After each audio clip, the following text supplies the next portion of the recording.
तो नमस्कार दोस्तों, आप सभी का फिर से एक बार और स्वागत है हमारे YouTube चैनल भोजपुरी पेज में। और मैं हूँ आप सबका दोस्त भाई अजित यादव।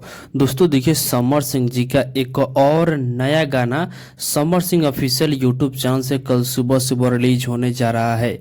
दोस्तों देखिए, इस गाने को इमरान भाई जी लिखे हुए हैं, जो कि हमें लगता है कि बहुत दिनों बाद, लगभग साल भर के बाद इमरान भाई जी समर सिंह जी के लिए इस गाने को लिखे हुए हैं, जिस गाने का नाम है कमर हई ककरी भइल।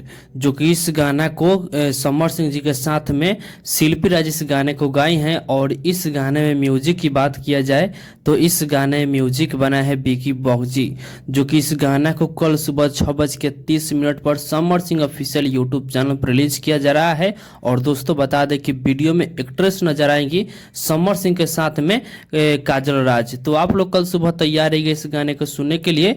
तो बाकी दोस्तों फिलहाल का ये अपडेट है, आप लोग इसके बारे में क्या कहना चाहते हैं कमेंट बॉक्स में बताइएगा। और इसी के साथ हम इस वीडियो को समाप्त करते हैं।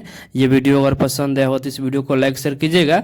बाकी अभी तक हमारे इस चैनल को सब्सक्राइब नहीं किए हैं तो सब्सक्राइब भी कर लीजिएगा, क्योंकि इस चैनल पर भोजपुरी इंडस्ट्री के हर एक अपडेट सबसे पहले आप सभी को मिलेगा।